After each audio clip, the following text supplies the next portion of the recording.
Good morning, class. I'm so happy to do this video. I really miss talking to you guys. I hope everything is going well and you have everything you need in your barracks room. Again, reach out if you do not, so that we can assist and help as much and as quickly as possible.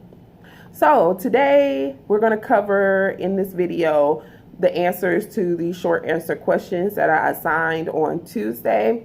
And we're just going to go over it. I'm just going to talk about it just to give you an idea of what I was actually looking for and give you some real life scenarios. So some things that you could actually expect to happen when you're working in situations such as doing an operative appointment with amalgam or having a sick call patient. So let's talk about the sick call question first, right? So you have a patient who presents with some gingival bleeding. It's a huge concern for the patient.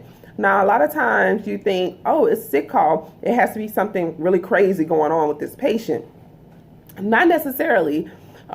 Patients don't have that general knowledge that we tend to have concerning dentistry. And so some things that you know are not really emergent or an emergency, you have to explain to the patient why it's not, right? Because they don't understand. So they just present with some basic oral hygiene issues, right? They have some swollen gum issues, some inflamed gingiva. They have some bleeding when flossing, when brushing. They have rancid breath, right? They have food impaction. So let's discuss how we would talk to this patient about oral hygiene instruction. So the first thing that you want to do is you want to get an idea of this patient's routine and what they actually do on their own, right? So you kind of want to get them to explain, okay, what do you do on a daily basis for oral hygiene? They may be only brushing once a day. They might not be brushing at all, right? With the rancid breath, the type of food they eat, right, is what may be the reason why it's getting impacted. And they don't understand that they need to floss that out in order to decrease the odor, because the rancid breath is coming from the food deteriorating in their interproximal spaces.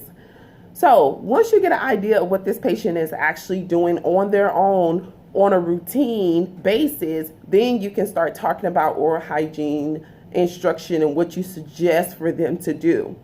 So during oral hygiene instruction, you're going to talk about what causes the gingiva to become inflamed, how that leads to increased bleeding, how the interproximal spaces should be flossed. So remember, when we're flossing or showing the patient how to floss, what flossing method are we using? We're using the C flossing method. If you do not remember what the C method is, please go ahead and Google it now. Pause the video, Google C flossing method, and review that, and then come back.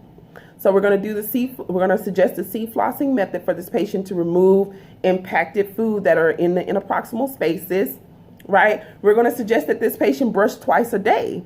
We want to tell them why we want them to brush twice a day, right? We want them to go ahead and break up that plaque forming process that is continuous. Remember, the plaque forming process is continuous, but we break it up by brushing our teeth, by flossing, by using mouth rinse, by doing those things with interdental aids, so that we can stop the process. So brushing twice a day, using the C floss method. And then remember the brushing technique that we suggest for patients, right? The modified Bass technique.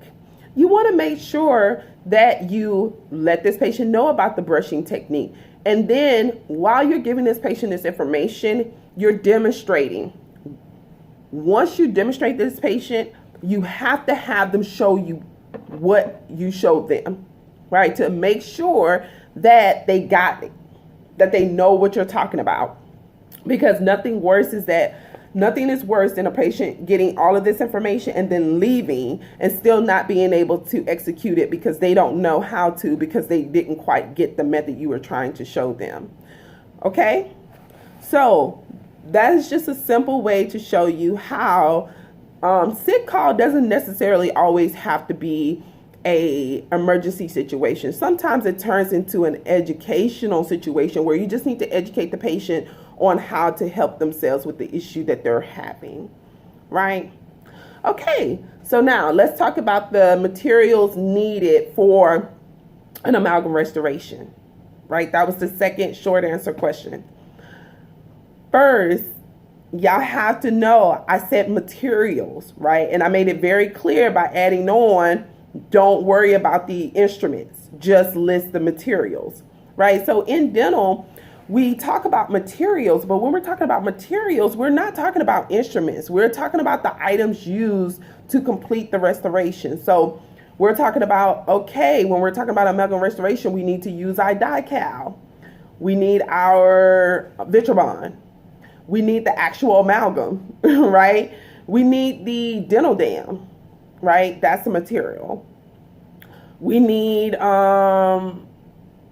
so those are our basic items, right? DiCal, Vitribond, our dental dam. So I saw a long list of all of these instruments, right? But instruments are not materials and materials are not instruments. They're used in together, right?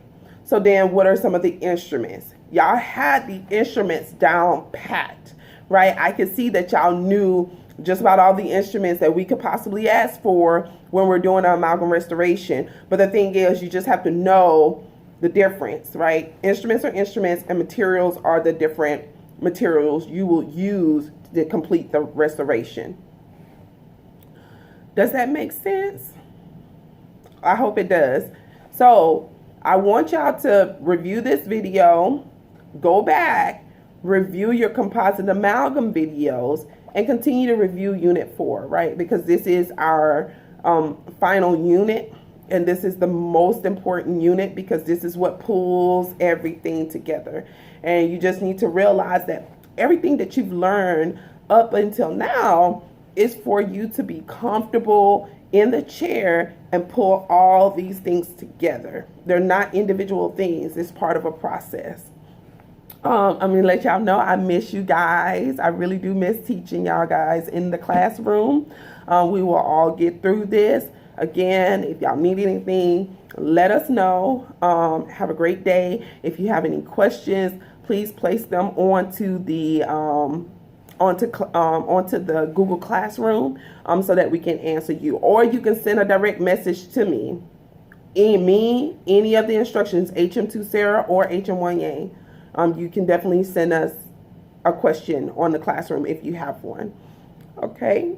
All right, y'all. Bye.